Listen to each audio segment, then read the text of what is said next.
મિત્રો, મારી સદા ઉદ્યમી પત્ની સુશીલા શરબત બનાવવામાં પડી છે. થોડા દિવસ પહેલાં એને રસ્તામાંથી ચોપડી જડી શરબત બનાવવાની ઘરગથ્થુ રીતો. બસ ત્યારથી એણે ઘરે બેસીને હેન્ડમેડ શરબત બનાવવાનો ઉદ્યમ શરૂ કર્યો છે.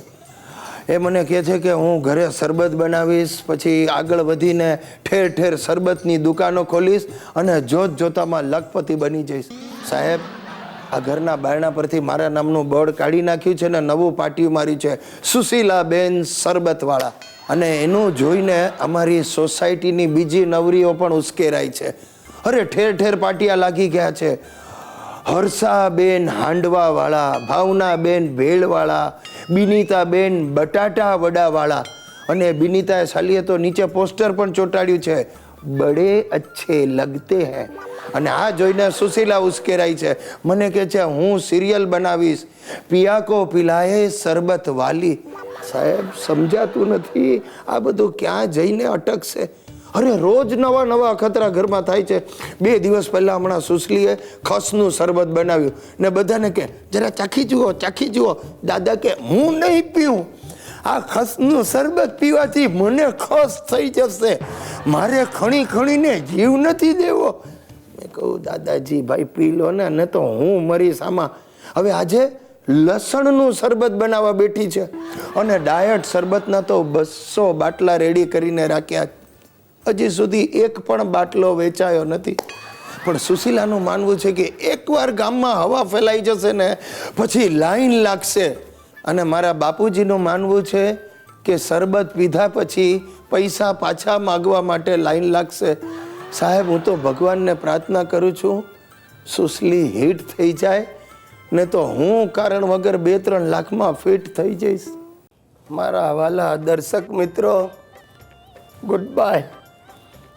આ કદાચ આપણી છેલ્લી મુલાકાત છે, કારણ કે હવે હું આત્મસમર્પણ કરીને ભગવાન પાસે જવા તૈયાર છું.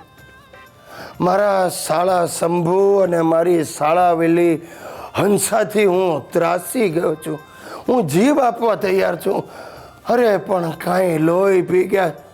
આજે સોસાયટી સાથે ઝઘડ્યા. બોલો, અમારા સેક્રેટરીને બેફામ ગાળો ભાંડી અને સોસાયટીએ આજે મને નોટિસ મોકલાવી છે કે આવા જંગલી સગાવાલાને જો ઘરમાં રાખ્યા છે તો તમારે ફ્લેટ ખાલી કરવો પડશે. અરે મારે મોઢું બતાડવા જેવું નથી રહ્યું સાહેબ. અને એમાં આ હંસલી, એને તો મન ફાવે તેમ આડે ધડ અંગ્રેજી ફટકારે છે.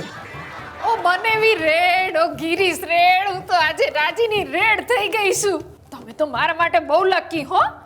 તમારા કારણે હું પ્રેગ્નન્ટ થઈ ગઈ. આજે મારા બોસનો ફોન આવ્યો.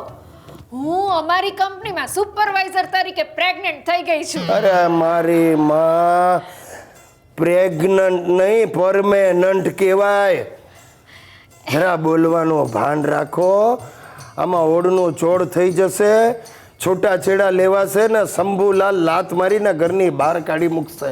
શંભુ ચૂકશે? ચૂકે જ નહીં.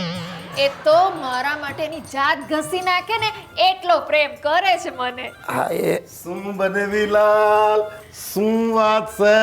બસ હા, તમારા ઘરવાળાની વાત ચાલે છે. અંગ્રેજી ભારે પાવરફુલ, ગમે તેને પ્રેગ્નન્ટ બનાવી દે.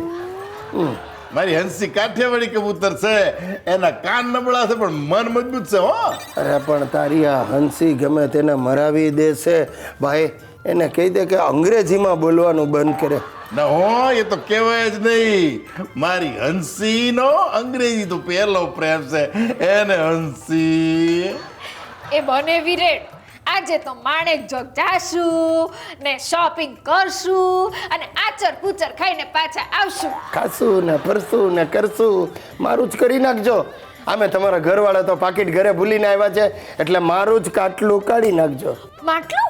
હા, માટલું ભરીને લચ્છી પીશું ને માટલું ભરીને પાણીપુરી ખાશું ને એ માટલા કુલ્ફી ખાશું ને. ભાઈ, શું ખાશું કરો છો? આમાં મારું ખાસું એવું કરી નાખવાનો છો. મારો ભોગ લેવા જ તમને ભગવાન અહીંયા મોકલ્યા છે.